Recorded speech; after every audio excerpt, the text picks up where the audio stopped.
theyeshiva.net. Welcome, everybody. You can see from my face sorry about the banging, how excited I am about today's guest and this interview. I'm going to be welcoming Rabbi Y.Y. Jacobson just in a moment. And we're going to be talking about something really amazing and really deep and applying to every human being in these times. So stay tuned for that. And without further ado, let me officially introduce to you. Some of you know him. If you are connected to the Torah world, you can hardly help but know of him and maybe know a lot of him. If you are not, as many people here are not, then allow me to introduce you. Rabbi Yosef Yitzchak, or more commonly known as Y.Y. Jacobson, easier to say, is one of the most sought after speakers in the Jewish world today. He lectures to both Jewish and non-Jewish audiences and serves as teacher and mentor to thousands of people across the globe. He's considered to be one of the most successful, passionate, and I want to add compassionate, and mesmerizing communicators of Torah today, culling his ideas from the entire spectrum of Torah thought and making them relevant to contemporary audiences of all backgrounds. And I have to say, to the call of the hour, which we'll get into soon. Rabbi Y.Y. was the first rabbi ever to be invited by the Pentagon to deliver the religious keynote to the U.S. military chief of chaplains and the NSA. He's also the founder and dean of theyeshiva.net. That's the Yeshiva, THEYESHIVA.net. Link also beneath this video. Rabbi Jacobson is also the author of A Tale of Two Souls, which is an extensive audio series on the teachings of the premier classical text of Chabad Hasidus, known as the Tanya, which has influenced Torah thought for hundreds of years now, deeply influenced. He's written more than 1,000 articles on diverse themes of Jewish thought, including biblical and Talmudic studies, Jewish law, Kabbalah and Hasidism, Jewish history, psychology, philosophy, education, relationships, a big topic for Rabbi Y.Y. and all of us, Israel and current events. Over the past 15 years, Rabbi Jacobson has traveled to hundreds of communities, schools, and universities around the globe, educating and inspiring people of all backgrounds with the majestic depth of Torah. And I have to smile as I say that because I didn't, in my younger years, I knew what Torah was. I grew up Jewish, but I didn't know what it was at all, and especially not the mystical Torah. And it is an infinite wellspring of majesty and depth and richness and healing and intimacy with self and God and so much more. Anyway, that said, welcome and thank you so much, Rabbi Y.Y., for being with us today. Thank you for your gracious introduction, and it's my pleasure and honor. Thank you. Okay, so I think maybe we should just start because there are people from all different backgrounds, I'm sure some of whom probably haven't heard the word Torah even. So if you can just start with a brief explanation of why that is, and even more importantly, why anyone should care, and then we'll take it from there. Right. So the word Torah is a Hebrew word, starting from the beginning, and it actually means a manual or a lesson or instruction. And it's basically the literature, I would say, of Jewish wisdom, communicated, transcribed, taught over the last 4,000 years. From Abraham, the first Jew, Abraham and Moses, all the way to this very day. Torah includes thousands and thousands of books. Most famous would, of course, be the Hebrew Bible, the Pentateuch, the 5 books of Moses, the prophets and the writings, but it also includes the entire body of Judaic literature, Jewish law and Jewish history, Jewish philosophy and Jewish theology, Jewish mysticism and Jewish spirituality. And the Jewish people have always seen it as a blueprint, a divine blueprint for life. Today we have Waze or Google Maps to help us navigate our journeys. You remember Shifra, the days before Waze, and when you had to get from somewhere to somewhere else, you remember you had to write down instructions, and inevitably, open a map. Inevitably you got lost. Today it's a blessing.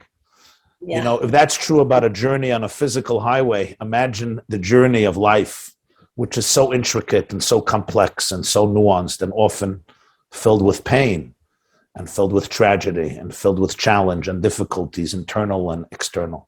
So the primary function of Torah, the body of Jewish wisdom, is to provide a manual, a blueprint of how do we navigate our lives as individuals and as part of a collective. So you're saying navigate, and it's beautifully explained, but when you say navigate, the underlying assumption is you're starting someplace and you're going someplace. So where are we going? Where are we starting? Where are we going? And where are we on that where are we, Waze? Show me the overview. Beautiful, beautiful question. So one of the foundational premises of Torah, of Jewish mystical spirituality, is that we are all conceived in oneness. We are all conceived in undifferentiated oneness. Imagine the story of a child, every child.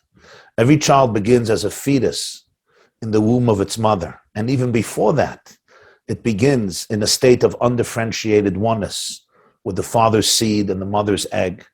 And even as it develops in the mother's womb, there's still undifferentiated oneness, complete connection, complete intimacy. Birth is a process of independence, which begins with separateness. That separateness evolves over the years until we become full-fledged adults and the birds soar from the nest. But the key is not to forget that essentially we come from that place of oneness. And that's our journey. Our journey is back towards oneness. So what does that actually look like? You know, and I have to say that a lot of the people who are listening are no doubt from what we call the consciousness space, the healing space. You know, there's a rise in general human, let's say, consciousness, intuition, searching, spiritual searching. This is actually prophecy, right? That it will be part of this era. But when people say oneness, I often feel like it's kind of a general idea. It's a definitely foundational core. It is the core idea, if there's such a thing. But what does that actually look like, and how does that show up in the human process, in this navigational journey or metamorphosis? What is it? What is the world supposed to look like? What are we supposed to look like? I'm going to use the terminology of Judaism, or what we call Torah, to answer that question. Essentially, the miracle of creation, the miracle of this world is, out of one, many. In Jewish mysticism, pre-creation consciousness is a consciousness where there's oneness, but it's a completely undefined infinity. Judaism, Kabbalah, Jewish mysticism, doesn't use the word God. It uses the word Ein Sof. Ein Sof in Hebrew means infinity, which means reality that is completely one and not defined, because if it's defined, it's already finite. It's undefined, and therefore it's all-encompassing. From a Jewish perspective, if the doors of perception were cleansed, everything would appear as is, divine infinity. So essentially, creation was the miracle that from oneness came diversity, came many. In a pre-creation consciousness, there's no thou and I. There's absolutely no separateness. There's no distinct identity. So we don't Everything, exist. we don't exist as separate. We don't exist as separate beings. There's no ego. There's no sense of separateness. Existence, the creation from a Jewish perspective, is the ability and the need for every soul, every creature, to face the trauma of separateness, like that moment of birth when the fetus emerges or is extracted from the womb of its mother. And for the first time, it has to face a sense of separateness. But the ultimate objective is not separation. The objective is to reveal the oneness within the diversity, to reveal that each and every single one of us is a fragment of the divine. And each of us constitutes an indispensable note in the cosmic symphony. And only together can we create the full song, the full ballad, the full symphonic beauty of the universe. So each and every creature has its unique music to play, distinct, individual. My unique DNA sequence is the imprint of God on my personality, which is different than yours. I share 50% of my DNA with a banana, 99% of my DNA with a chimpanzee. So what really makes the difference between me and the banana, or me and the chimp, or me and my brother and my sister, who really share DNA? And the answer is that unique individual alteration from a Jewish perspective is the divine imprint on you, a unique imprint that makes me, me, and you. The Talmud says an astounding statement. Every person is obliged to say every day, for me, the universe was created. Now, it sounds like crazy narcissism. Really? I'll tell my wife the world was created for me, and she'll say the world was created for me. It's a great way of living, a great way for relationships. What it really means is, what the Talmud is saying is, that there's something at stake in your life that the whole world needs. The day you were born is the day when the Creator declared that the world is incomplete without your contribution, without your light. So when each and every one of us brings to our life our unique divine light that flows through my consciousness, like it flows through your consciousness, together we create a much deeper unity than the unity of pre-creation. The unity of pre-creation was just undifferentiated oneness. The unity we can create today, and I think we're called on to create today, and that the world is inviting us towards, is a unity that does not ignore diversity. On the contrary, it's created from diversity, from our differences, from our distinctiveness, from the fact that I can create space for you and you can create space for me. We create a much deeper consciousness that synthesizes the infinite and the finite, the oneness and the diversity, the undifferentiated, undefined infinity, together with every single individual aspect of every single creature in our planet and in our cosmos. Yeah, I'm actually hearing this on kind of a multi-dimensional way, feeling it in a multi-dimensional way. Like it's quite multi-dimensional. Right, but I don't, it's, yeah, no, of course, obviously, way more than the mind can encompass. But sometimes I think about the example of the analogy of a puzzle, a jigsaw puzzle. You know how annoying it is. Like it has 5,000 pieces, and each piece, you have to take it out of the box. Half the pieces are upside down. They're all in the wrong order. You have to have a big space, spread them out, figure out where do I start? Where do two pieces fit together? And then the only way you can actually recreate the puzzle is through the picture on the top of the box, which I sometimes think of the Torah as that, like that general, That's beautiful. That's a beautiful way of saying it. But showing you the bigger picture. But it's obviously multidimensional. And the destination. Yeah, right. But it's so annoying. What is more annoying than doing 4,999 pieces and then you're missing the last piece? Great question. Excellent. It's what you're saying, right? That annoying and frustrating, and how can it even be done? There's a beautiful line in the Ethics of the Fathers, which is one of the very famous tractates in Jewish wisdom. It's known as the Ethics of the Fathers. It was written around 2,000 years ago, 1,900 years ago. And there's a line over there in Hebrew.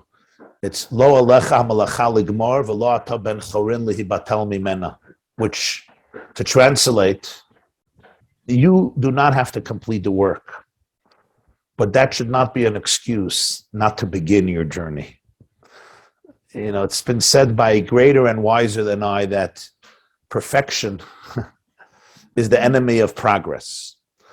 When I look at my life and I say, it's my responsibility to put the entire puzzle back together, then it seems like such a daunting task. And often the result is just resignation or cynicism or despair. The Jewish perspective is you never know the impact of an individual, and you'll never appreciate the power of one person's light. There's a beautiful old story that they say that illustrates this. There was once a young girl standing at a beach in California, and as the tide was retreating, the ocean was spitting out all of these starfish, and she felt bad for all the dying starfish. So she would pick up the starfish and throw them back into the water to give them back life.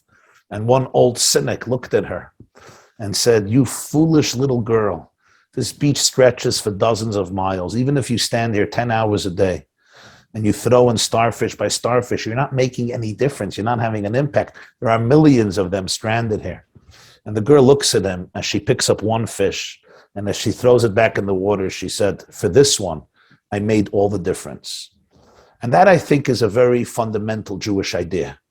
There is that one person, that one starfish, that one young man, that one young woman, for whom I can make all the difference. And when I make all the difference for that person, that makes a very, very powerful impact. I also want to remind all of us that the First World War, which used to be called the Great War before the Second World War, that broke out in 1914, summer 1914.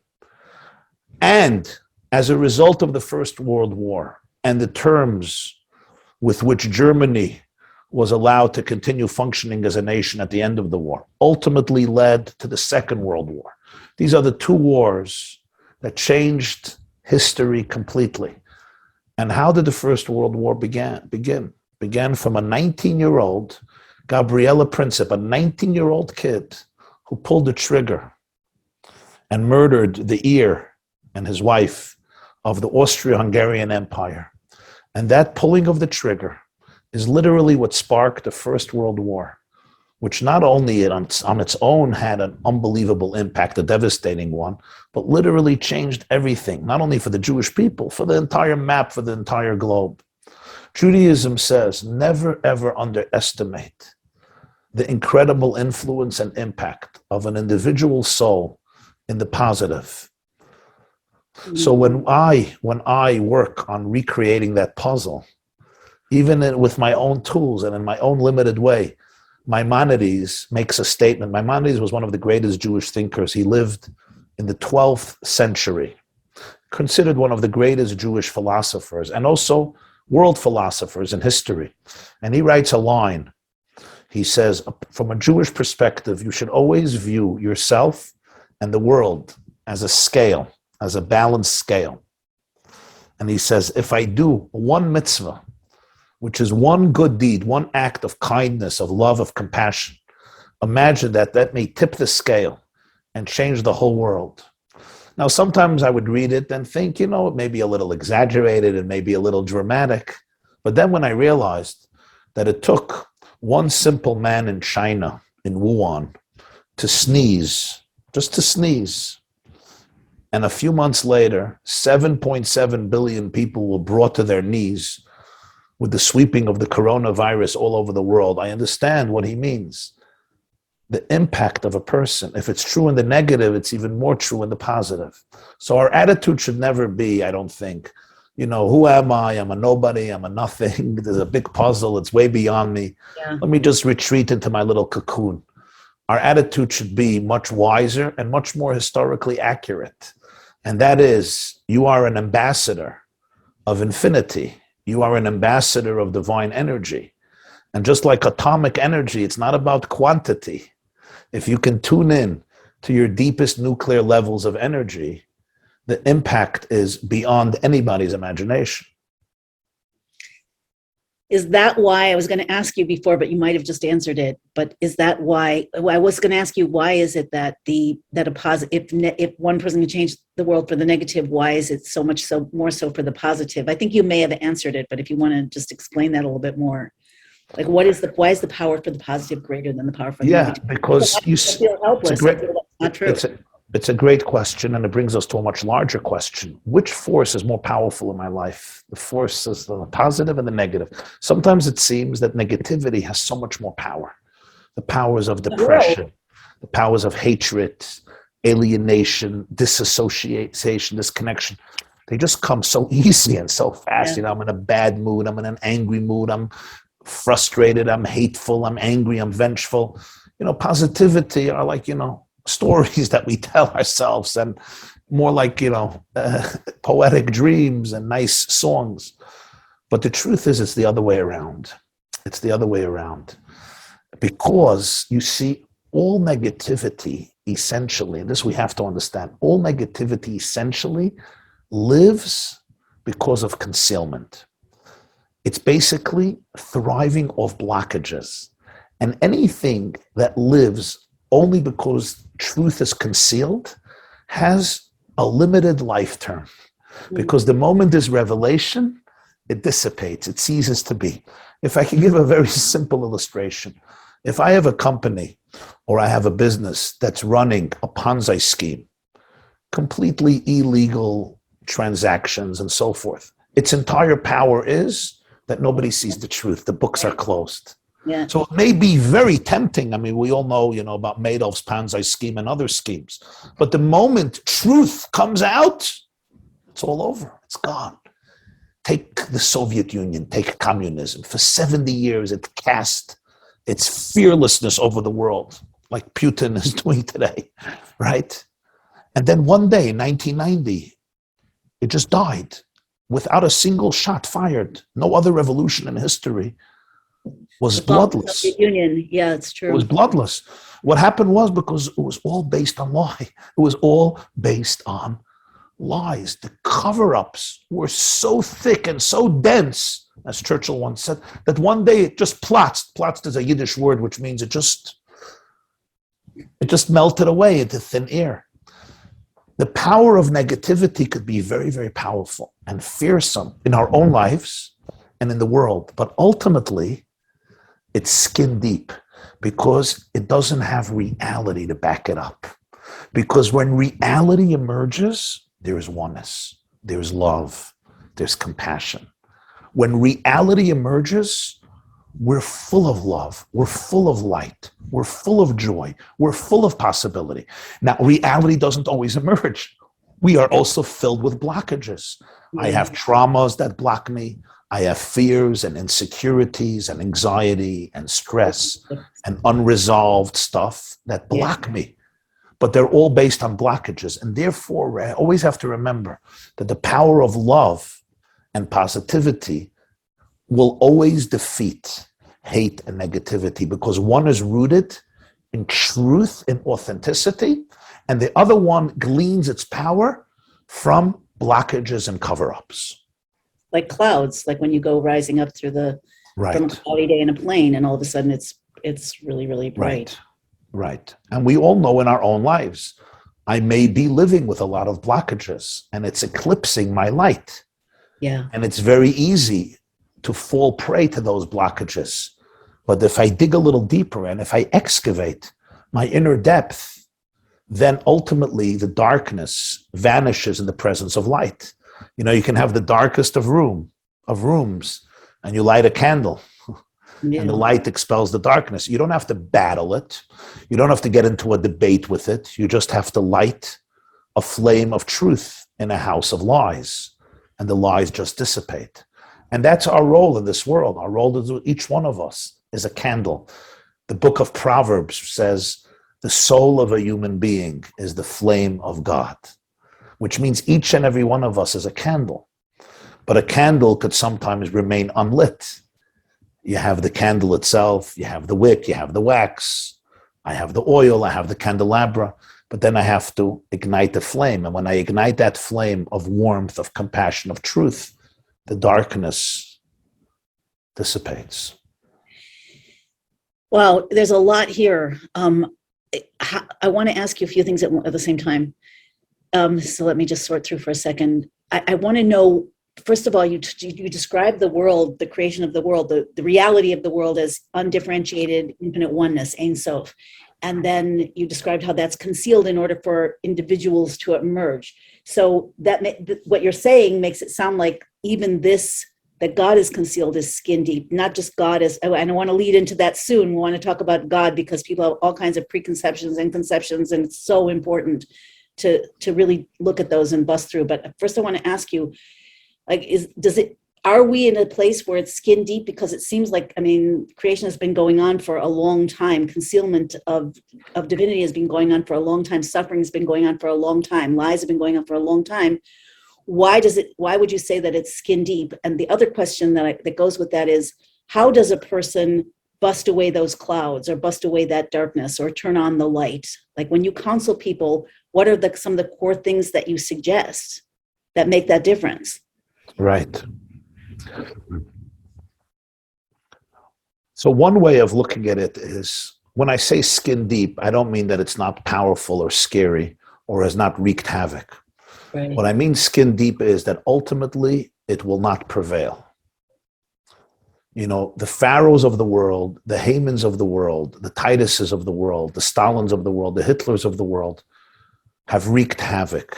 And we, the Jewish people, know this, I think, better than any other nation, the amount of bloodshed and violence and suffering. And yet, when you look 4,000 or 5,000 years later, it's amazing. In the Bible, there's a scene where God speaks to Abraham, the first Jew. And he says, I will bless those who bless you, Those who curse you will be cursed, and all the nations of the world will be blessed by you. And when you read that verse and you think about the fact Abraham was an individual person who commanded no military, owned no empire, had very little resources, didn't even have a child to continue his legacy. And yet, 4,000 years later, half of humanity considers themselves spiritual heirs of Abraham.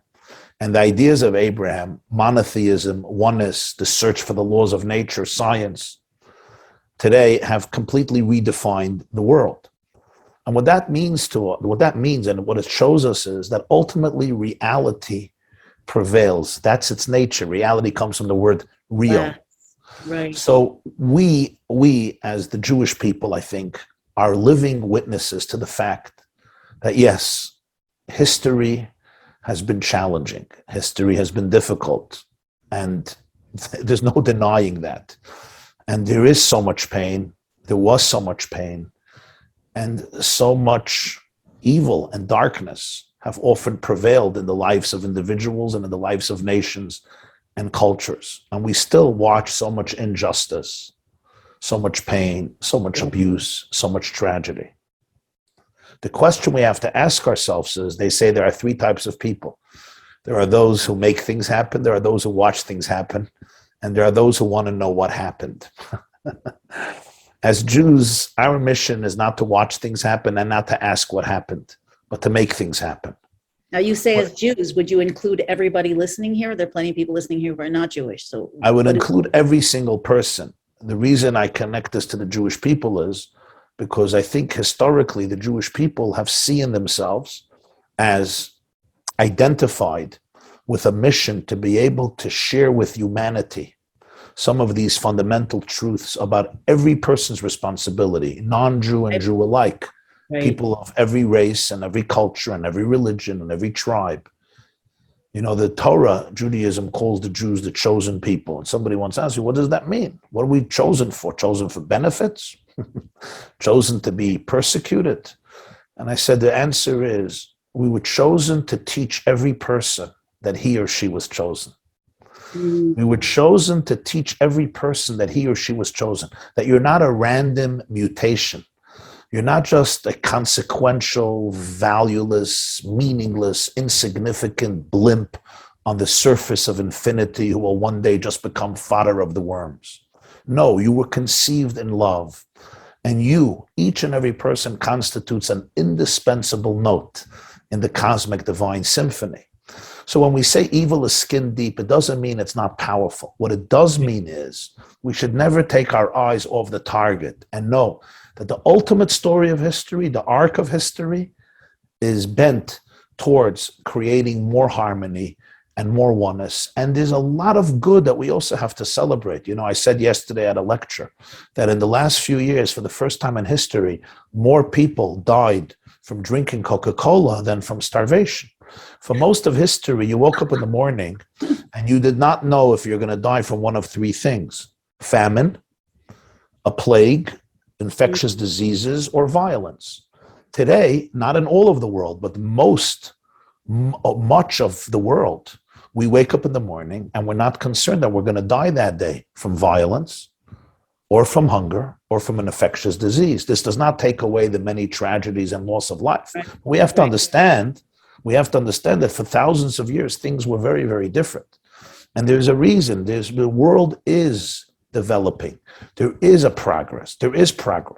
The consciousness of oneness is becoming more and more pervasive.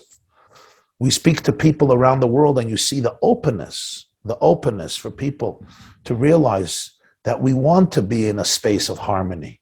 We want to become conduits of compassion. We want to become conduits of love. So we should never be naive and not live in la la land and ignore injustice and ignore crime and ignore toxicity and ignore hatred and bloodshed. On the contrary, our responsibility is to stand up to injustice with dignity, with conviction, and with potency. But on the other hand, it's our equal responsibility to remember that our role is not to become cynical or to surrender to despair, but rather to help repair the world. That's why each and every single one of us is here.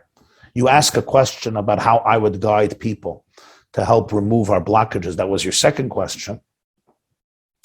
And I think, every person's journey is extremely individual, but there's a few things I would say that I think are pretty generic. The first element is so every person needs a support system. You need to connect to people. You need to be connected. In the Hebrew Bible, the first thing that the Torah, the Hebrew Bible, says is not good. The Torah, the Bible, describes how God creates the world, and every day he says everything is so good and beautiful. And then there's the first scene where God says something is not good, and you wonder what. Will that be adultery, idolatry, murder, sin? No. The first thing the Hebrew Bible, God says is not good. Lo tov heyota adam levada. It's not good for the human being, for Adam, for a human being to be alone. As we know today in research, the antithesis of addiction is not sobriety. The antithesis of addiction is connection. The first thing we all need is attachment. We all need connection. It's not just because of evolutionary psychology that historically we have been, hunters and gatherers, and therefore as we foraged, we needed the support of the group. From a Jewish perspective, it's much deeper. It's because we were conceived in a space of oneness, undifferentiated oneness. We're really attached to each other. We are destined to be attached to each other. So the first element of healing is we need support.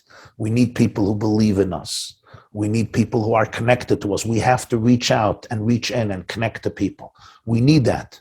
We need the somatic attachment. We need spiritual attachment. We need emotional attachment. We need psychological attachment. So that's the first thing I would encourage. You want feedback from people. You want to connect to people. And this may be a very difficult step for many of us, especially those of us who stopped trusting. And so many of us stopped trusting. We were forced to stop trusting. So that's the first thing that's really applicable. We need those relationships, 1, 2, 3 relationships with another person, with other people, with groups who can help us on this journey to remove blockages. I can't do this myself. You can't do this yourself. On Adam, we cannot do this alone. As smart as I am, as brilliant as a person may be, and as wonderful as you may be, that's number one. Number two, I really need to be able to open myself up to all of the opportunities that there are. We live today in an amazing time. There's so much opportunities and methods of healing, various models of therapy, various models of treatment. Open yourself up to it. Speak to somebody who's in the know. Learn about it. There are quite a few of those presenting in this summit. So, yeah. Yeah, so that's incredible. There's so many different. And at the end of the day, I don't know that it's one model or another model that wins color war. I'm not sure about that. I think it's more the fact that there is connection, there is attachment, there is support, there is tuning into what's going on that allows us to open ourselves up. And also, finally, I just wanted to reflect back and ask you, isn't it true that when somebody, like you're saying, it's not necessarily the modality, but it's this connection, but I'm wondering if I'm thinking that it's also the fact that when you go to someone and they support you, they see your potential. They don't see your despair as the reality. They see what you're describing as the reality. 100%. Now, you have to be connected to people who know how to connect. The other day, I did a weekend with 2,000 people in Florida who are in recovery, active recovery from sex addiction, drug addiction, and other forms of addiction, alcoholism, etc. And just the middle of one of the lectures, God graced me with this line. I told them, I said, listen, my friends, if I have not worked out at all my own crap, when I encounter your trauma triggers my trauma. And then my trauma gets entangled with your trauma. And instead of helping you, I sometimes become a force that actually is unhelpful. But if I do work out, at least somewhat, my own toxicity, my own issues, then your trauma will trigger my empathy rather than my own trauma. And that's the key. Because sometimes I can go to a therapist, or I can go to a rabbi, I can go to an imam, I can go to a priest, or I can go to a friend, or I can go to somebody. But if they or I have not really worked out my own issues, if I'm in denial, if I'm still stuck in my own traumas, I'm not judging you. But then what often happens is I can't really be here for you because I'm just trying to survive. So I'm responding to your trauma by just trying to cope myself. Yeah. Instead of being an agent of healing, I sometimes become an agent of destruction, even if not deliberately. So it's so important for each and every one of us to be able to have the courage, and it takes courage, to really look into myself and to have the people who will help me do that. And to really ask myself not to heal. I don't think we can all heal in one day, but at least to be aware. The moment I'm aware of my blockages, the moment my brother once told me that somebody came to him for advice. So my brother says to him, my friend, is it possible that you have a blind spot? He says, yes, of course I have a blind spot, but I know what it is. Right? So the moment I know what my blind spot is, I may be a little dangerous. So it's so important for us to be able to open ourselves up. And it's a very humbling process. But there's so much love and opportunity out there that I don't think any one of us is excluded today from the responsibility to be able to confront my issues, and for each of us to confront our issues. I think you could say when a person gets triggered by someone else, that is a pointer to a blind spot, if we allow it to be. Of course. And the call of the hour is curiosity, Yeah. I always tell parents, when your children say something to you and you're really triggered, before responding, can you be curious? When your spouse says something to you and you want to implode or explode or run away for 3 months emotionally, can you really remain present and be curious and ask yourself what just happened? Because that will be a portal, a vista to greatness. You will touch something that's been hidden for many years, and there are deep sparks. There are deep sparks of leadership and of greatness that are hidden there. And that's called a soft spot. So, pursue it. Don't run away from it. This was an opportunity. And from that perspective, Jewish mysticism says every obstacle, or what we call today trigger, every trigger is really a boulder that can be transformed into a stepping stone towards incredible, profound depth, awareness, and spiritual greatness. And we must seize those moments. So those moments that are making you crazy and really are bothering you, don't run from them. Those are good places. There's a lot of hidden treasures there. Yeah, it's a practice to be able to use that opportunity and to understand that, sometimes I can do it now. I didn't used to be able to. Sometimes I can say, wait, I'm really triggered. What's going on? What's the next lesson? What's the next step? That's not when I'm really, really triggered. And it takes a lot more time and, processing and work. So it takes a lot of discipline, a lot of inner work. And it also takes something else. And I think this is a key fundamental teaching of Jewish spirituality that is, I think, so important for all of humanity. It's always recognizing that your core is never damaged. Your core, to use Jewish Torah language, your core is divine. Your core is godly. Your core is filled with potential and infinite potential. No abuse, no dysfunctional home or family, no mental illness, no trauma, no mood disorder, no personality disorder.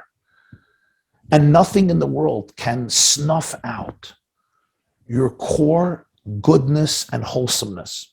Your core goodness and wholesomeness may be in exile. It may be hidden away. Winston Churchill once said, in a time of war, truth is so precious, we protect it with bodyguards of lies. Come back to our blockages. But at your core I is never, ever, ever damaged. When I can really be cognizant of that, So then that eye can observe all the triggers almost as an outsider who observes it and watches it. And even though it's hard, it's gripping me, it's overwhelming me. I want to scream, I want to break the window, I want to run, I want to freeze, fight, flight, whatever my reaction is.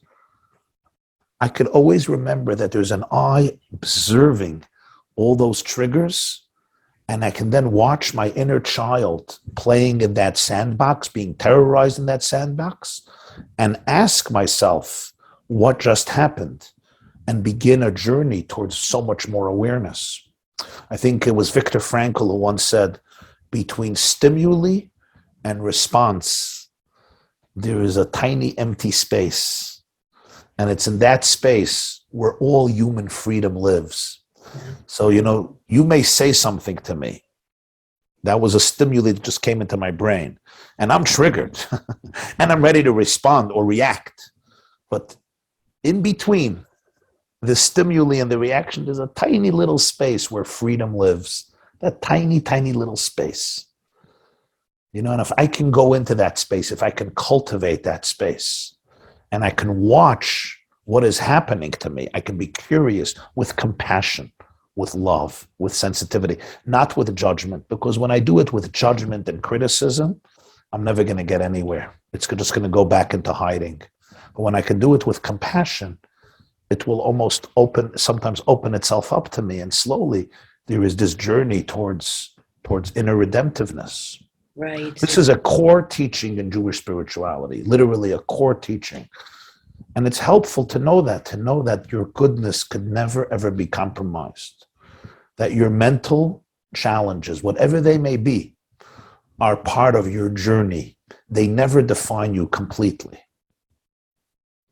And what is the purpose? I think you've spoken to it a bit, but how would you sum up what is the purpose of the infinite loving God giving these kinds of challenges to people? And I'm sure you've answered that question and asked that question. That's one of the greatest questions. That's one of the greatest questions that we all confront. And I don't know that our brains can intellectually give a satisfying answer to this. Certainly, I cannot give that answer to somebody else. I can maybe give that answer to myself, and I can hold somebody else and serve as an empathetic witness to help them on that journey. But I would say 2 points that I have found in my own life and that people have shared with me as I served as an anchor for them in their own journeys. Number one, I told this to somebody the other day. This person opened up to me and told me how, as a child, they were molested for 5 years and raped. And when this boy had the courage to come to his father, all his father said was, "I don't believe you."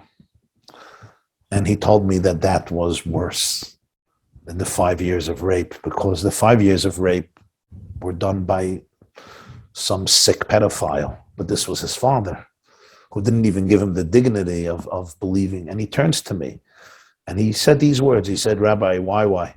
He says, you want me to believe that God exists after this experience?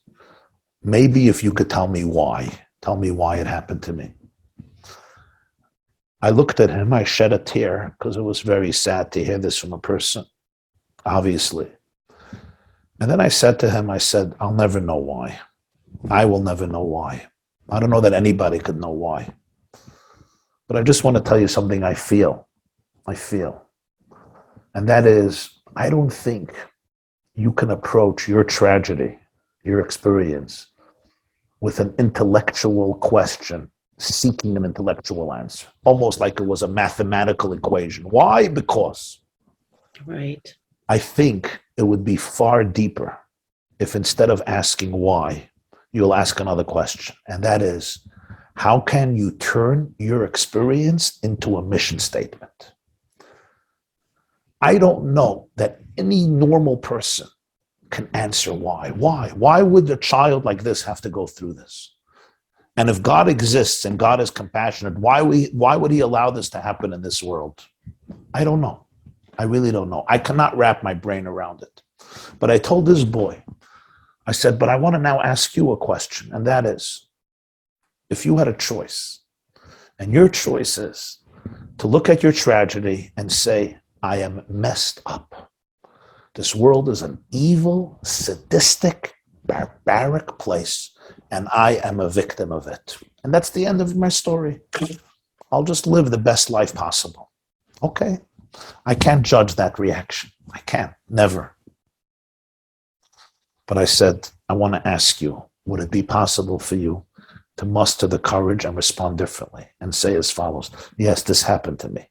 It's devastating. I need a lot of grief work and I need a lot of help. And you know what? Till my last breath, I will have been affected by this, no question. A certain part of my childhood was robbed. And because of that, I'm going to ask, how can I take that and turn it into the most defining, powerful mission statement of my life? Because I told them, the way you understand pain, nobody does. And the way you could look into the eyes of another person who was abused, nobody can. And the way you can offer empathy and love and compassion, nobody can. And the way you can become a leader in our society, fighting injustice and not allowing criminals to get away with cover-ups, nobody can do it like you. So I wonder if you can take all this horrible, horrible darkness that you experienced and turn it into the most powerful, defining mission statement of your life. Because if you can, I said, then our children will be living in a much better world because of your leadership. Mm. And I have to tell you, he stood up. He gave me a long hug. We were both crying. And he told me two things. He said, thank you for not answering the question why. Mm. And thank you for believing that I can still have a defining mission statement.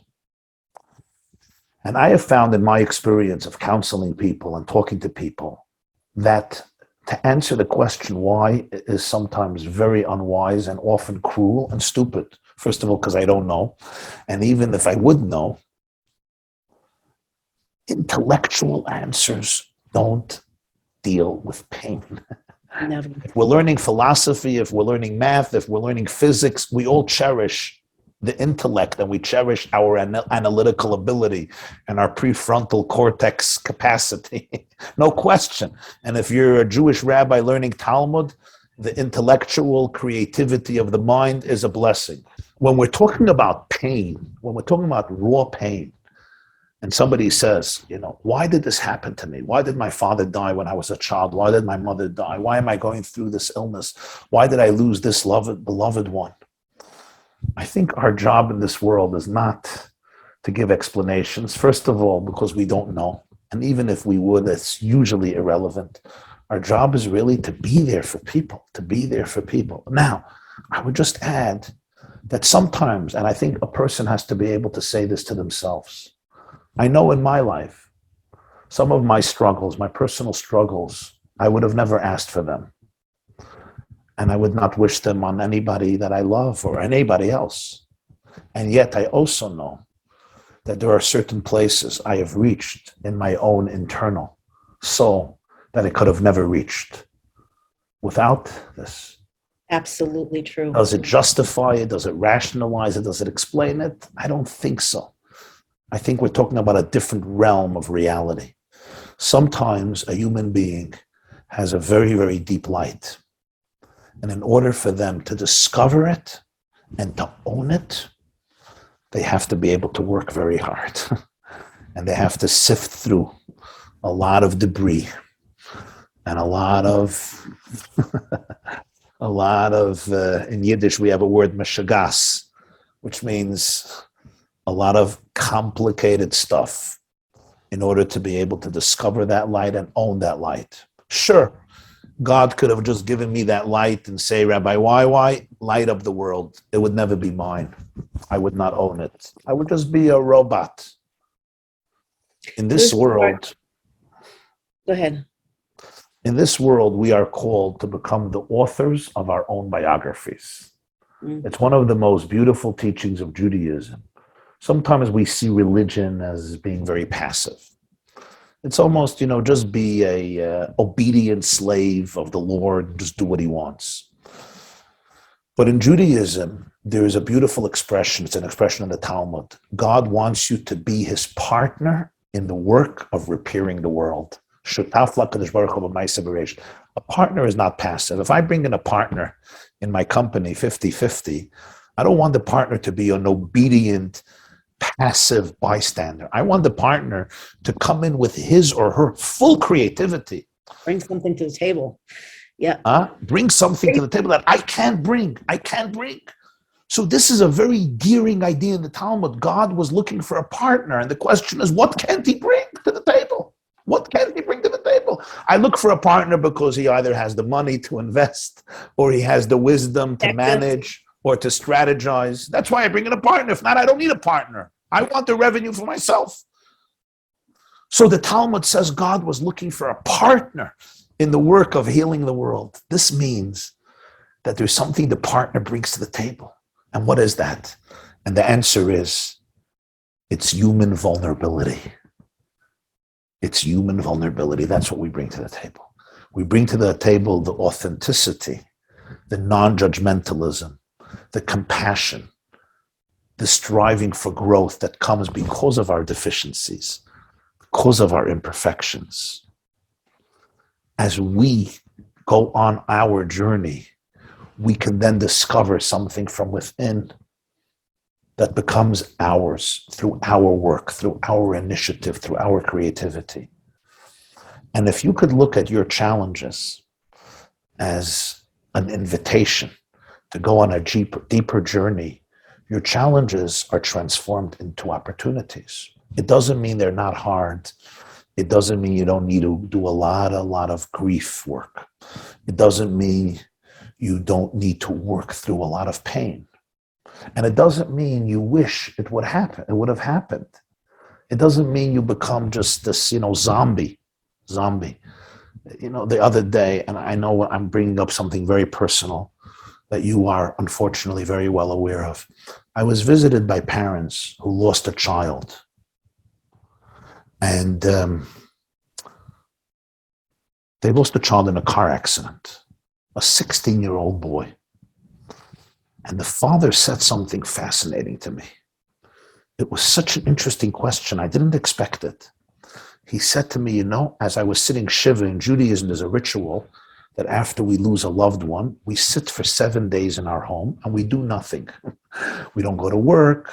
We don't sit on our emails. We just are visited by people who come to talk and console and tell stories and just offer emotional support. It's a psychologically brilliant law within Judaism. For 7 days, you don't leave the house, you don't go to work, you just sit, and people just come and visit.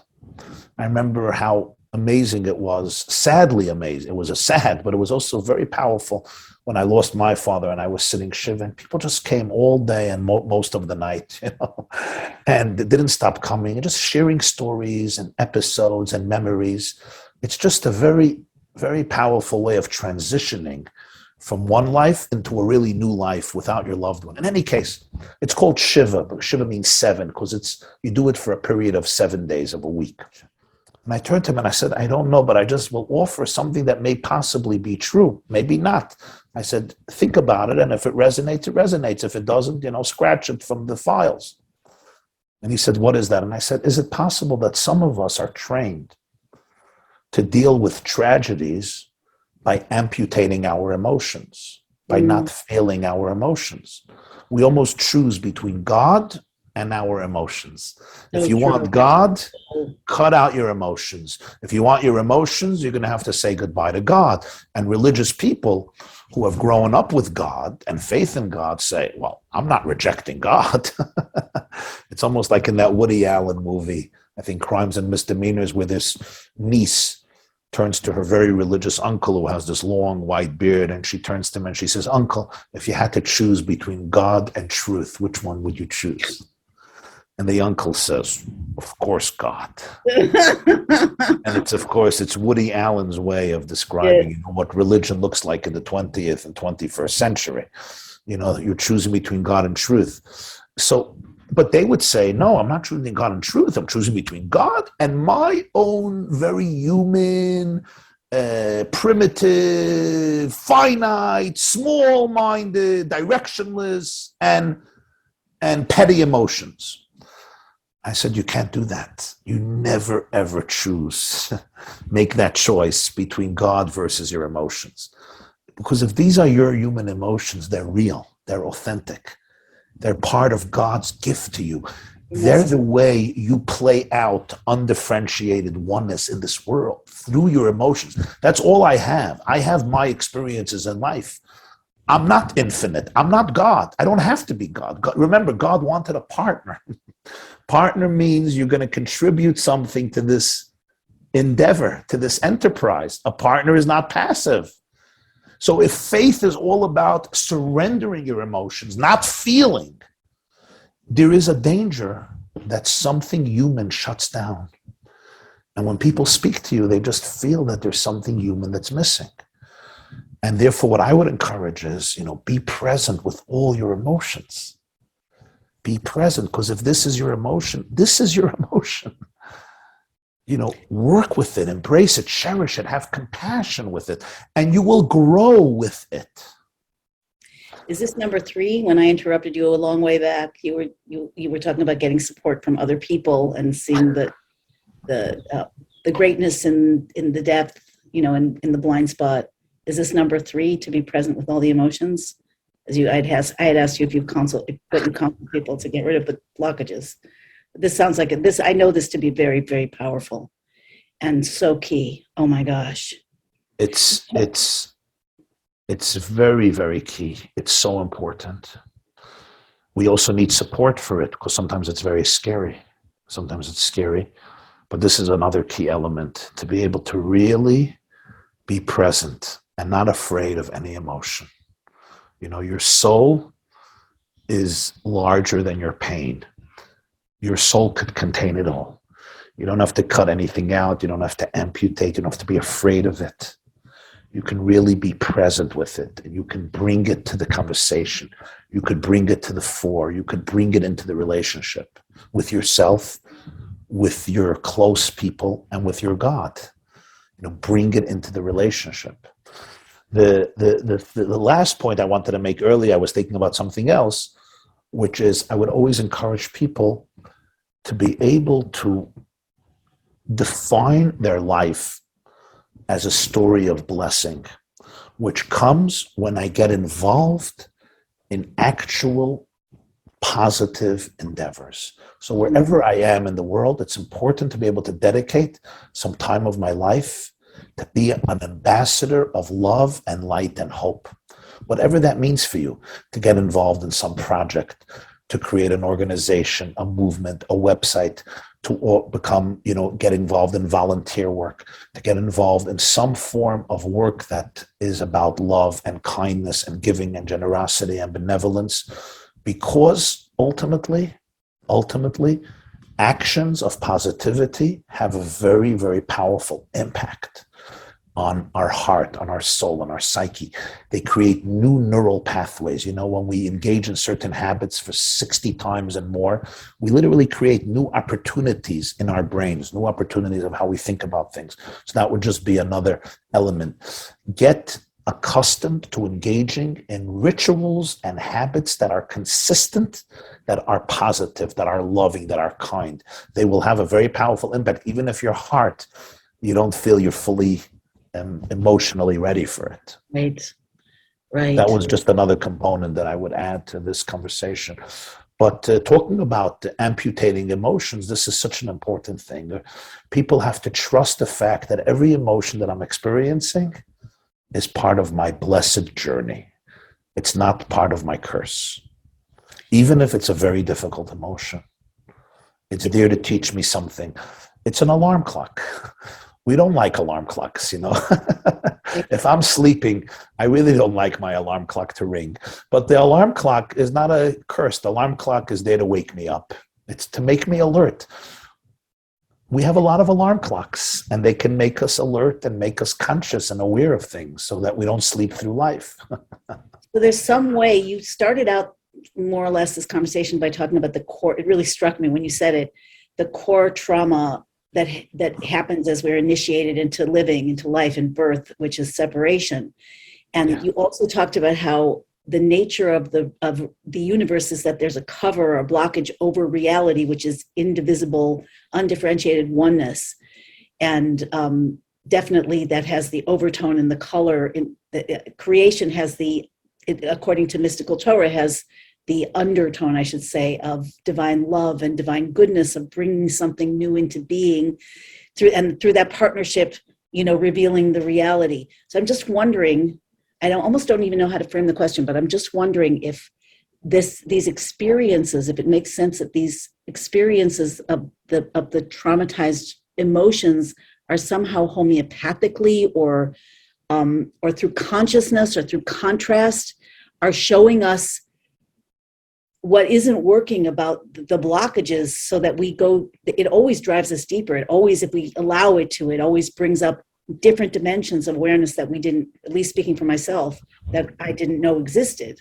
Very profound question, very profound. So let me say 2 points. Number one, all traumas can be traced back to the primal trauma, and that's the trauma of existence.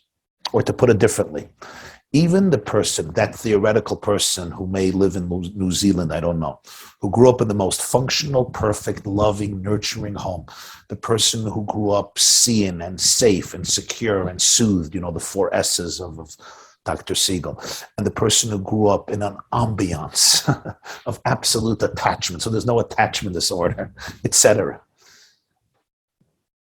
That most sensitive, wonderful spiritual person still has to face the ultimate trauma. It's the trauma of existence. It's a trauma of a soul that is one with infinite divinity, descending and experiencing itself as lonely, broken, fragmented, detached, living in a universe that eclipses that true reality. That is a very deep trauma. And I want to tell you something. Sometimes we look at children who ostensibly are in functional homes and functional schools, and yet they're experiencing a pain. And nobody knows why. Like, what happened? Nobody abused them. They're being fed, they're being nurtured. Mommy is good, Tati is good. They're good people. Sometimes they are too spiritually sensitive, and they are experiencing the trauma of separateness, the separateness between people, the separateness between nations, between cultures, the wars and the violence that exist on our planet, the fact that there's so much distrust. That's what they're experiencing. Mm-hmm. And when we can remember that, we must remember that all the traumas we face in our individual lives ultimately stem from that one. And when we can trace it back to the core and we realize this is our job in the world. Our job in the world is to face this trauma and to look at the darkness and say, and I know that above the dark clouds, the sun is shining. Above this trauma and within this trauma, there is oneness.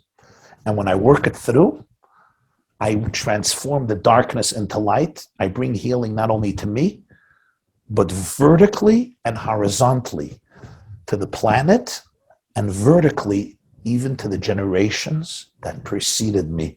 Because in epigenetics, we know that our genes carry the trauma of all of our ancestors. That's pass it on to our bring kids. Healing retroactively. No, we bring healing retroactively to our grandparents and great-grandparents and so on and so forth. Because our genes carry the trauma. Our genes also carry the resilience and the wisdom and the love and the compassion and the good deeds and the faith and so forth. But there's also another very important point to be made about all of this. From the perspective of Jewish mysticism, the entire universe comes from undifferentiated oneness. And yet creation was the act of differentiation, diversity, identity. I am I, you are you. Every creature has its space, its unique chemistry. Every organism, its unique DNA sequence, etc. And that's what makes me, me, and it makes you, you. And every one of us has our functionality and our individual unique streaks that differentiate us one from another. What allows us to go back to our true nature? Often it's the trauma that compels us to go out of our individual story and go back to a place of simplicity and oneness, which is the only way we can truly liberate ourselves. Our traumas often force us to let go of every last vestige of ego, every last vestige of vanity, and allow ourselves to melt away in the ecstasy of oneness. So paradoxically, it's sometimes our pain that really compel us to grow to places and touch truths that we could have never touched without it. Because when I'm in my comfort zone and my comfort zone is working for me, I could just remain complacent. Yeah, it's when my comfort zone is shaken and I suddenly realize how limiting my stories about myself are. And then I realize that all of creation is a story that we tell ourselves about ourselves and others. And I'm forced to completely go out of the story and go back to a place of undifferentiated oneness so that a much deeper truth emerges. And that's where our pain itself becomes the foundation of our redemptive consciousness and our healing. It's so true, and others also, and it's so complex. And just really quickly want to share, after I lost a younger brother in 2002, I lost a child, a 6-month older years before that, and that was in 91, I think, 1991, right?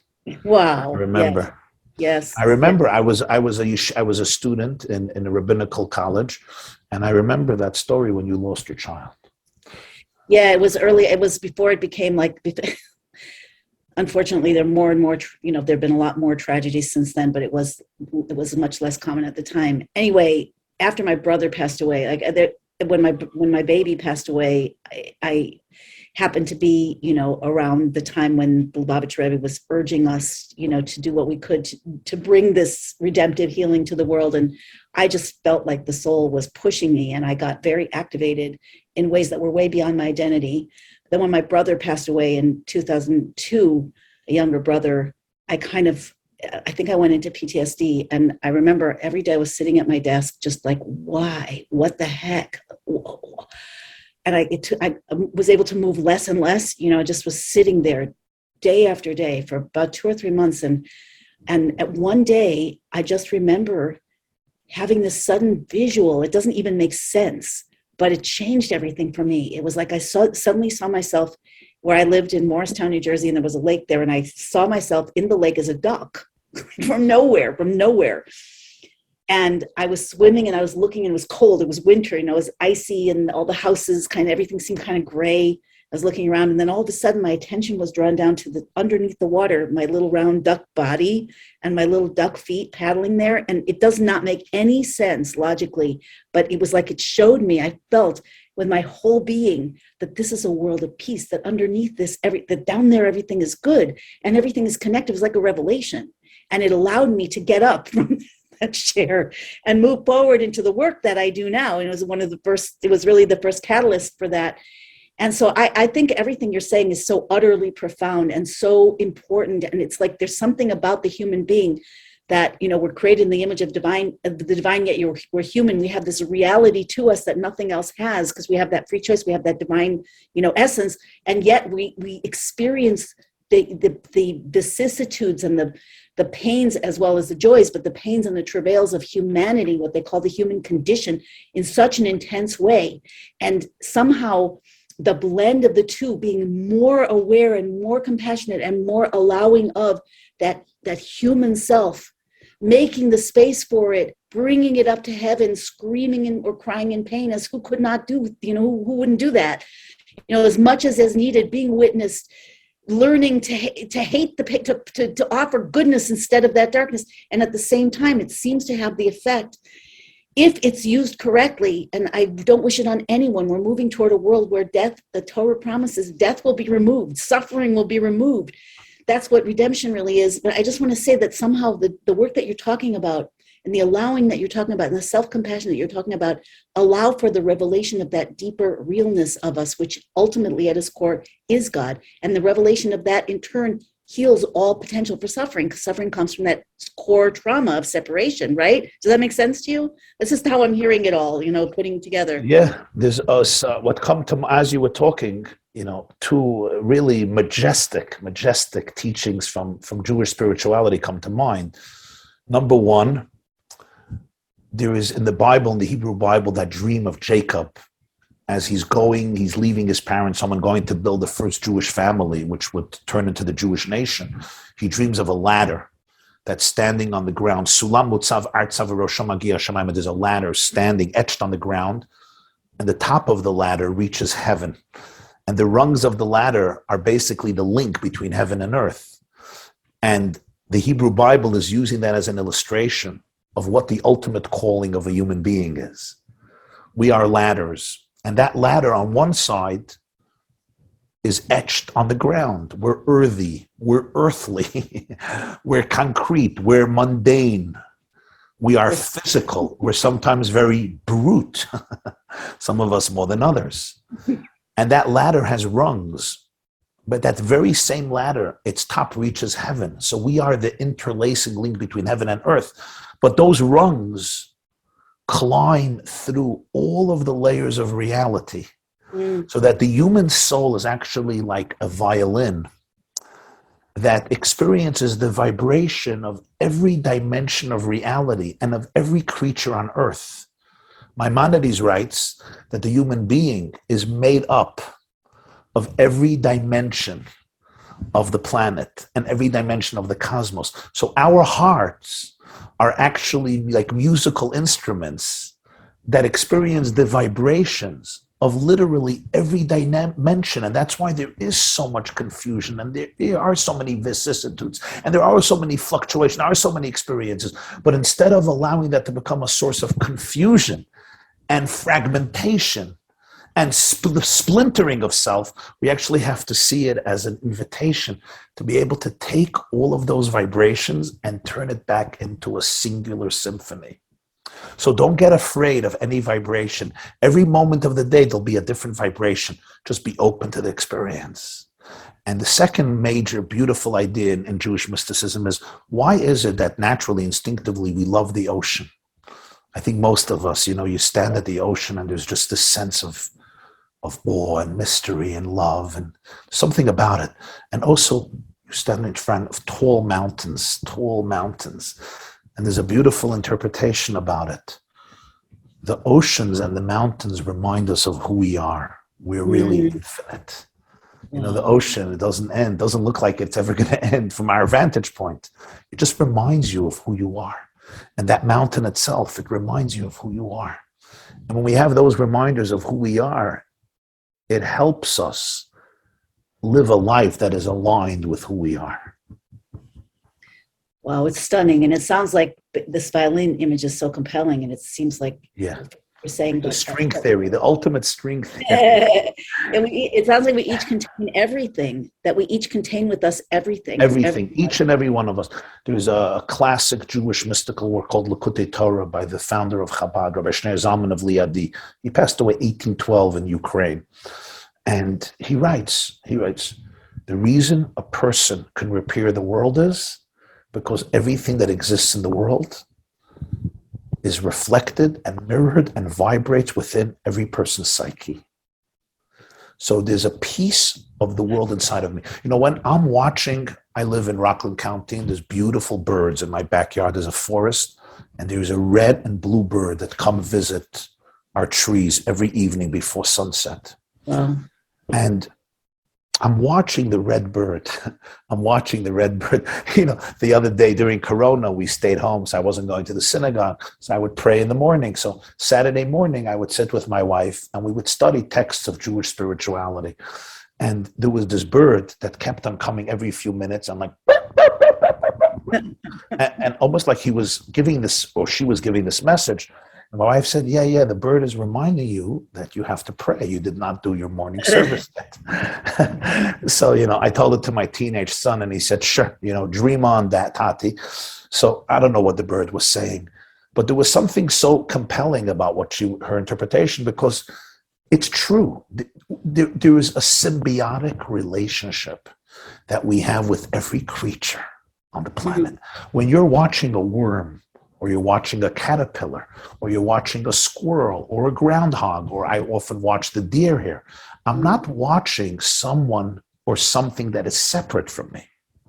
No, The job of the human being is to reveal the oneness. We are all interconnected. Just like there's a food chain and there's a food web, there is an ecosystem, and the balance is perfect. And the balance is essential. Every one of us is a giver and every one of us is a taker. Every creature contributes and every creature receives. We all need each other on one level or another. And it's the job of the human being who has the consciousness of oneness to be able to reveal that synchronization and that unity within humanity and within the entire planet and within the entire universe. Wow.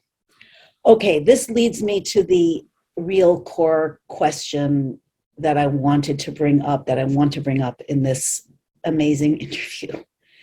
It's really hard not to go down all of these or go through all of these doors that you've opened up, like just the light is just shining, calling. But we talked before the call about the idea of what I'm starting to call rebranding God. And I want to say that, a lot of people, as I'm sure you know better than many people, a lot of people have a visceral aversion to the word God. They were brought up with a sense of being judged and not good enough, and sometimes in very severe ways, sometimes with punishments and beatings, at least with threats and fear.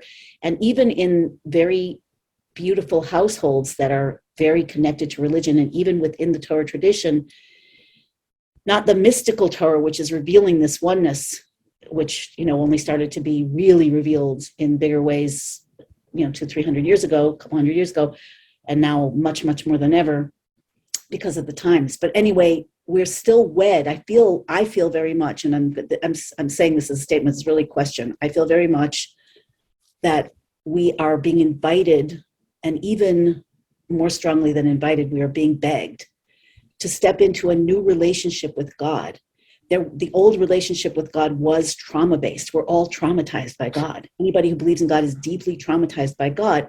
And there's no way to move into a relationship of love and oneness, which is the promised and emerging, evolutionary destiny that we're moving toward. The awakening, as some people say, there's no way to do that from that traumatized relationship. Like you said, people either turn their back or check out or whatever. So people either walk away from a relationship or redefine God to fit their own, thoughts, which God is way beyond our thoughts. You can't create a universe and be beyond that if you're stuck in my mind and limited by that.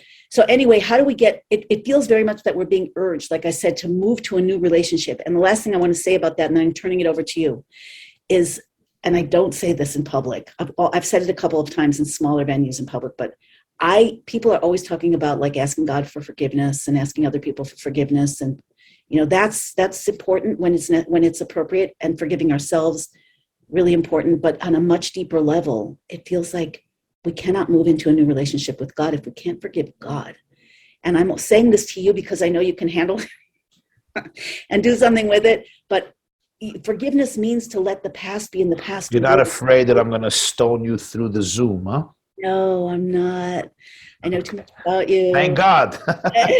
No, but this is, I don't know if you relate to what I'm saying. So if you don't, then feel free to, tweak it, bash it, whatever. But to me, it seems like I've thought this over, front, back, underneath, sides. I cannot see anything else. As you cannot allow, you can't allow someone to treat you in a different way. You can't see a different way if you can't let go of all of the hurt in some way. Not that it doesn't have to still be worked out. But if you're holding, let's say in a relationship, someone hurt you, a spouse, they betrayed you, whatever, if you can't believe that they want to be different now, and that they realize and see your hurt, and that they want to heal it now, you can't allow that to happen. And we're talking about the one isness, source, essence, being of the whole universe. So take it away.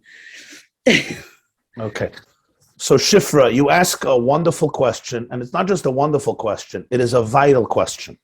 Because I would say that so many in our generation experience what I call DT, divine trauma.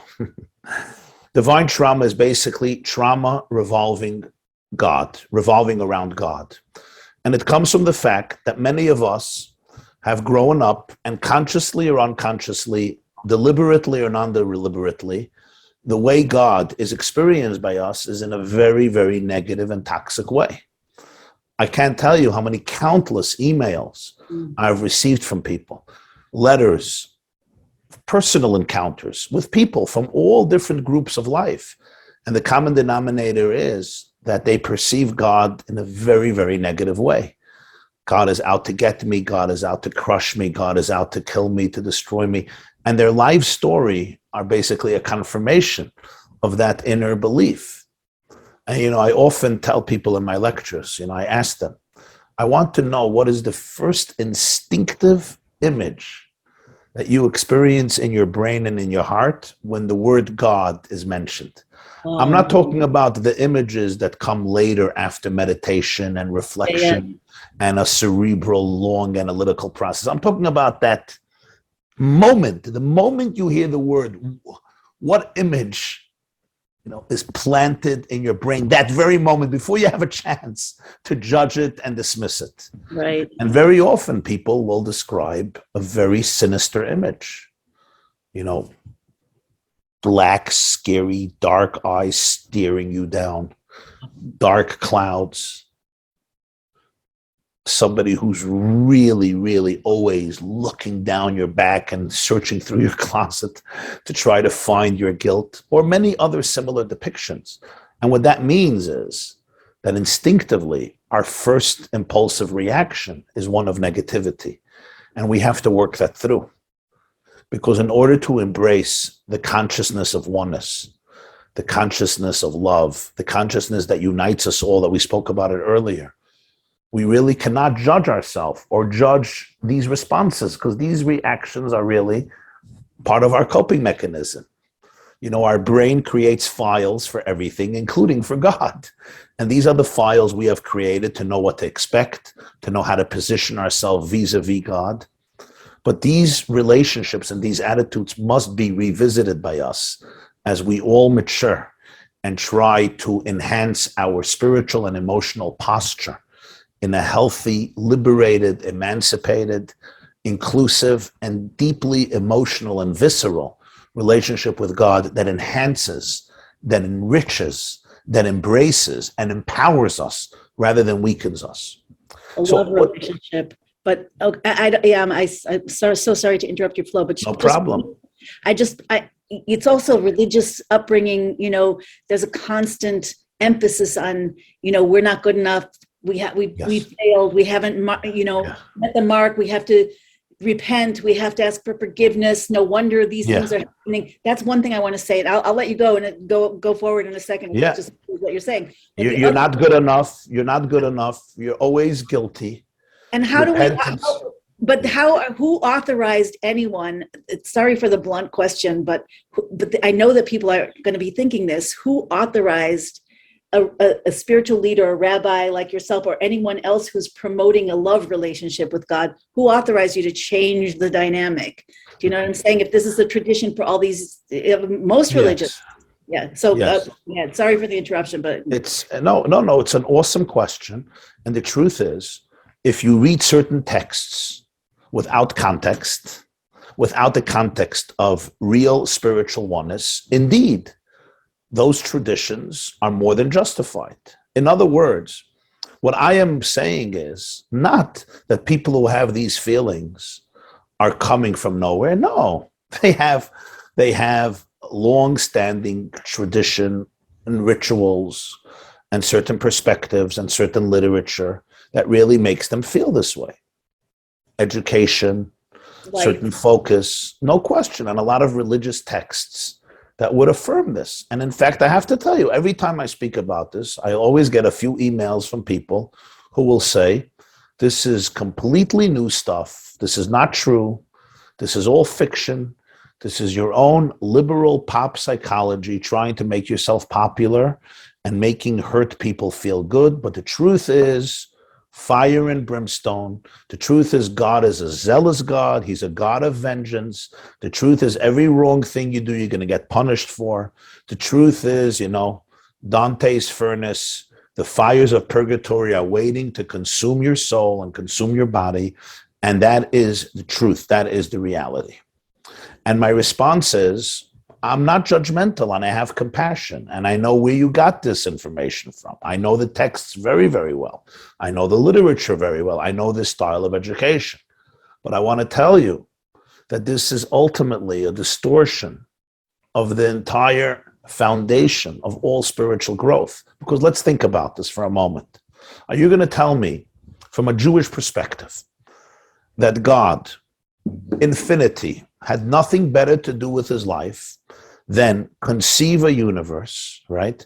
Create struggle, create challenge, create lots of opportunities for people to fail and stumble, lots of opportunities for trauma. And who of us is not traumatized? Only to tell you, and by the way, when you fail, I'm here to ignite the fires of hell to the point that you will remember who's the boss. I mean, it's horrendous. This conception is so beyond absurd. It's almost funny if it wasn't sad. It's almost funny if it wasn't sad, and if it wasn't that so many religious leaders of every tradition almost throughout the ages have promoted this. Yeah. So this is all we have a beautiful expression in our spiritual literature called an exile mentality versus a redemptive mentality. In Hebrew, it's called Galus mentality versus Geulah mentality. There's a mentality where a person is completely estranged. It's a mentality of slavery. You know, in the ancient world of slavery, you whipped your slave into obedience. And the reason you whipped your slave into obedience was because he didn't want to be there. And he didn't have and he shouldn't have been there. He should have been freed. So you whipped him into obedience. And we often use religion in the same way. Like God needs to whip you into obedience. But the only reason you have to be whipped into obedience is because there's no relationship. There's no intimacy. There's no oneness. In a deeper spiritual consciousness, it's about organic, holistic harmony. It's about understanding who you are. The deep spiritual masters have taught that God is really not the word to use. I want to tell you that in Kabbalah, the word that's used in lieu of God is Ein Sof, which means infinite reality, which means the reality of oneness. The term that we use for God in the greatest works of Jewish philosophy and in the Bible itself is Yud, Hey, Vav, Hey, which means existence, reality. So somebody tells me, Rabbi, why? Rabbi Jacobson, I don't believe in God. I'm like, okay, good. But here's a question. Do you believe in reality? Of course I believe in reality. So I said, so that's our definition of God. God is ultimate reality. We're all part of reality. We're all in reality. Reality is not here to get you. Reality is you. You are reality. Reality is you. The Baal Shem Tov, one of the greatest spiritual masters of Judaism, he lived in the 17th. He was born in 1698. So he lived at the end of the 17th and the beginning of the 18th century. He was known as the founder of the Hasidic movement, one of the profoundest movements of Jewish spirituality. And he used to say, God is everything and everything is God. He would say it in Yiddish, Gott is alles and alles is Gott. And his point was, we are all God. We are all in God. We are all reality. We are all an aspect of reality. We are in reality. It's not like God exists in heaven. God equals existence. It's not when you say God is big or God is small or God is great or God is wonderful or God is this or that. It's already, I'm already off, because the moment I'm like, God is something, you missed the point. God is not anything. God is isness. I just made up a word. Isness. I-S hyphen. I use that word all the time. Isness. Oh, really? Yes. Okay. I-S hyphen N-E-S-S. God is isness. God is not. The moment you're like, God is feminine, God is masculine, God is compassionate, God is big, God is small, God is great, you're already off target. Because there's now duality. There's God and there's me. God is this and I am this. God is this and you are this. No. The word God, therefore, is very inaccurate. The right word is, reality is not something. God is isness. Isness is God. In other words, the very core of reality, the very truth of reality, that's how Judaism defines God. So I tell them, do you believe in reality? Do you believe in existence? The name for God in the Bible, Yud, Hey, Vav, Hey, Haya, Hova, V'yi, is the essence of existence. And all of us are part of that existence. All of us are an aspect of existence. And existence has dimensions that are completely mysterious and infinite, things we cannot wrap our brains around, plans and visions and dreams that we cannot wrap our brains around. And existence is also, part of existence is also so many, miracles, the miracle of love and the miracle of birth and the miracle of creation and the miracle of relationships and the miracle of intimacy and the miracle of science and the miracle of discovery and the miracle of the search for truth and the miracle of emotional connection and emotional bonding. So reality is so much of what we know and so much more of what we don't know. And the uniqueness is that when Judaism speaks about God, it's not just as a force of nature, as Spinoza's definition of God. And it's not just a God that's transcendent and infinite above nature.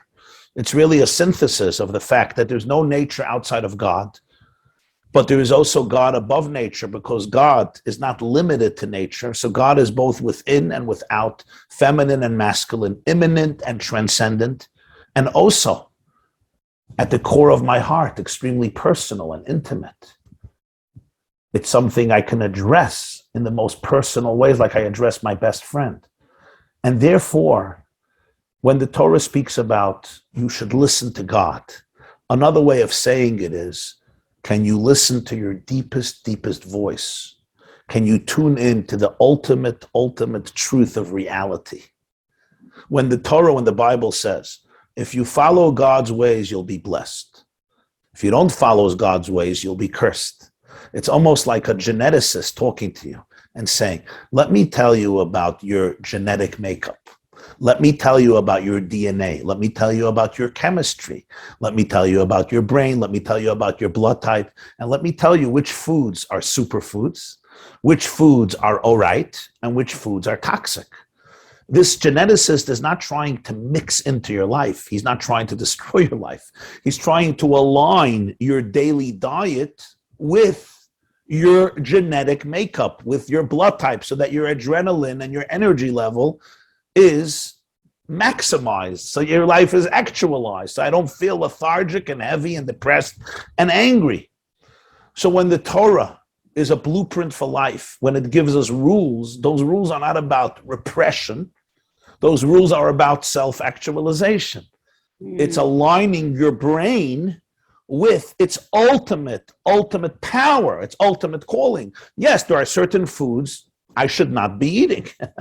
There are certain behaviors I should stay away from, and there are certain behaviors I should engage in. So I think it's so important in our generation to trust people. We don't need to whip anybody into obedience. We don't need to scare people.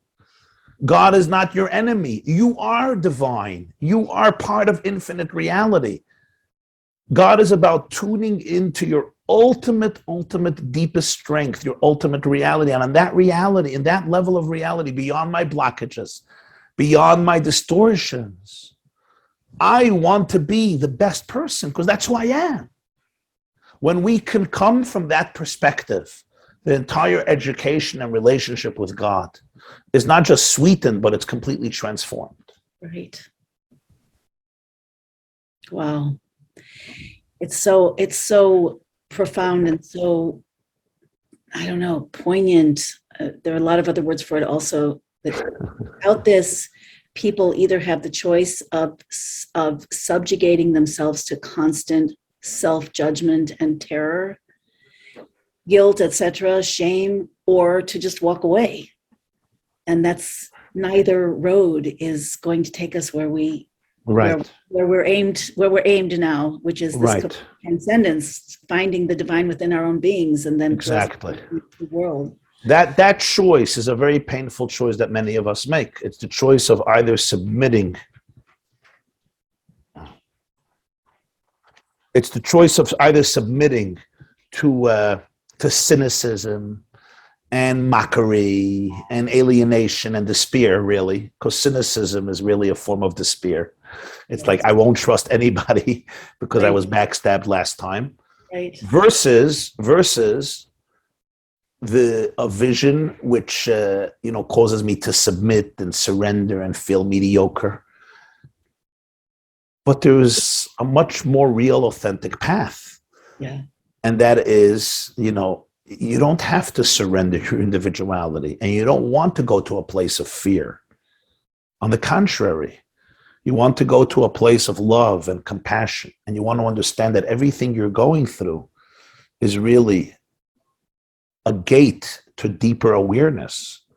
And the deeper awareness is where your ultimate self and your ultimate values lay. And your ultimate values and your deepest yearning is for oneness, for attachment, for connection with yourself, with all of the parts of your brain, with all your brains, all the parts of your brain, with others, with reality, with the planet, with the cosmos, and with the creator of the cosmos.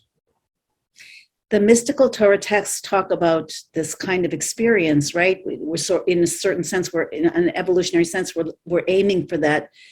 It's not a neutral, I'm stating this, but it's a question, not a neutral experience, but actually a passionate, transcendent, joyful, blissful experience of union.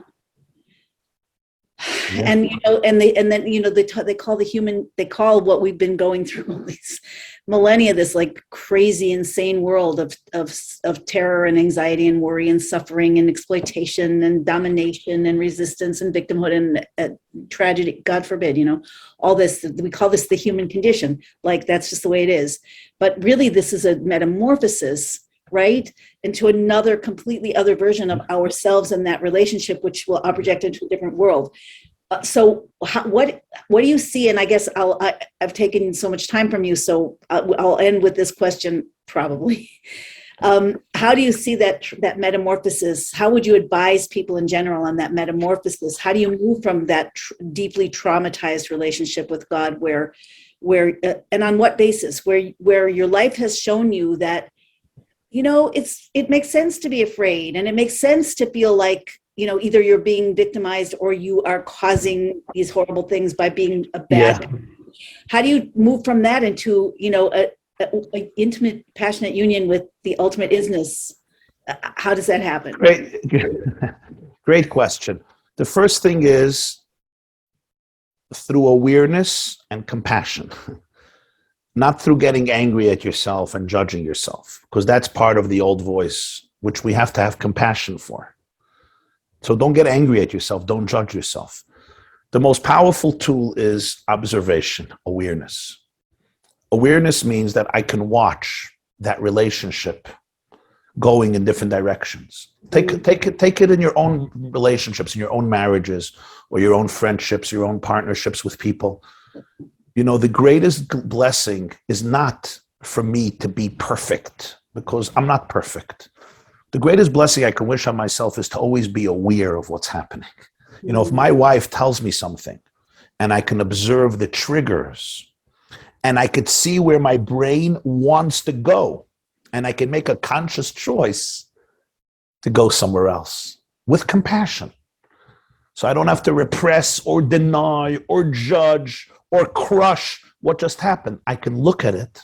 I can have compassion for it. I could realize where it's coming from. And then I could say, but I'm going to choose to react from a place of confidence and wholeness and inner health and inner resilience. I'm going to make believe I'm not traumatized. I'm going to teach my brain that it doesn't have to react like a traumatized little victim. My brain doesn't have to become a crocodile or a lizard coping for, trying to survive. And with compassion, I can then tell my brain I'm going to respond from a place of wholeness as though I was amazingly healthy. And you know what happens after 60 times? There are new neural pathways in which your trauma is not dominating you. Now, we sometimes need a lot of help and a lot of support. We sometimes need real professionals to help us release our trauma. Sometimes my trauma is paralyzing me and I can't do this on my own. I need certain external methods of people or various substances that can help me. Granted, but the key is always the awareness. And I think this is also true in our spiritual evolution. If you're standing to pray, if you're getting up to pray or sitting down to pray, or you're involved in some type of conversation or religious experience, Watch your reactions. And when my reaction is one of me tensing up and becoming uptight and angry and judgmental, just watch it with compassion, because then you can make choices. If you're sitting down to your Passover Seder table or your Saturday, your Sabbath table, I'm talking in the religious Jewish tradition or other traditions, and you're finding yourself uptight, angry, critical, judgmental towards your children, judgmental towards yourself, judgmental towards your spouse, just be aware of what's happening. And then ask yourself, can I give myself permission to try to experience a vulnerable, visceral experience of intimate connection and love? Mm. And when we continuously do this, we will all be surprised, pleasantly surprised, by our ability to be able to engage in a delightful, blissful experience rather than one that's dominated by fear, judgment, scorn, and most importantly, dread and fright. So basically, the key of this is turning inward, tuning inward. Yes, always. Rather than outward. Always, yes. Yeah. So is it too much, do you think, to say that this is the call of the hour? This work, that this is the call of the hour? I think it's one of the great calls of the hour, certainly. Okay. Thank you. Thank you for staying with us so long and for all of this. My pleasure. It's obvious that there's immense well springs full of more, but we want to give everybody here a chance to actually have some of that more. Thank you. So anyway, if you can just let the listeners know, the viewers know, what it is that you and your team have prepared for everybody who wants to get to know more about your work. Sure. Those who are interested, it would be my delightful and blissful pleasure to be able to engage with you and to be able to become closer to you and be able to enlarge our community of mankind and womankind with love and compassion.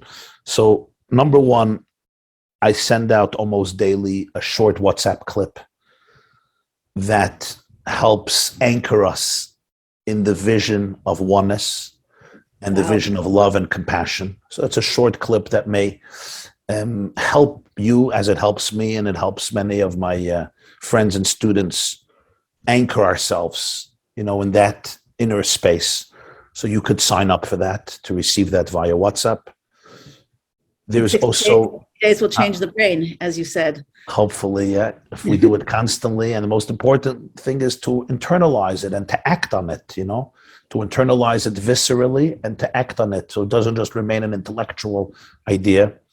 If you wish, I can also send you a few videos for beginners that will help initiate you into this deeper consciousness. And finally, I send out a weekly newsletter, a weekly essay that's dedicated to these concepts of applying them and internalizing them, which I'm very happy to send you if you want to sign up, and we could continue that special relationship. And I think each and every one of us to remember the most important thing, empower yourself. Remember that each and every single one of us is an ambassador. We were not conceived randomly. We were conceived with love, and each of us is part of a global and personal mission. Each of us is an ambassador of love, light, hope, healing, authenticity, wisdom, and redemptive consciousness. And each and every person that you meet in the supermarket, in the street, in the gas station, in a hospital, in a doctor's office, in the gym, wherever it is, every single person I meet, people I know and people I don't know, I have an opportunity to really become an ambassador of a deeper consciousness. And the effects are incredible beyond our imagination. And thank you for the opportunity. Thank you so much. So to all the listeners, the link to Rabbi Jacobson's special gift, take advantage. It's underneath this video. Take advantage. Thank you. You will not regret it. The priceless information and connections, absolutely free. Thank you. Okay, and I just want to bless everybody. I want to bless everybody. Ultimately, it boils down to how you see yourself. When I wake up in the morning, I can either look at myself as just, a heap of bones and sinews and cells, which is true, and a lot of neurons who are firing away and competing for my attention. And that's one way of looking at yourself. But there's another way, I think when I wake up in the morning, you really look at yourself and say, I'm an ambassador of God. My soul was sent down here. And whatever happens to me today is part of that journey. It's part of that mission. It's not a mistake. Whether I get stuck in traffic or my plane gets canceled, whether I get a ticket or I get a bill that's uncomfortable, small things or big things, random things, intentional things, it's all part of an opportunity and a mission. I was sent here to really be an ambassador of light and healing and love. And I want to seize those opportunities every single day. Thank you. Amazing, amazing. Thank you so much. God bless you all. Thank you for the honor. Bye-bye. Bye. This class is brought to you by theyeshiva.net. Please help us continue the classes. Make even a small contribution at www.theyeshiva.net/donate.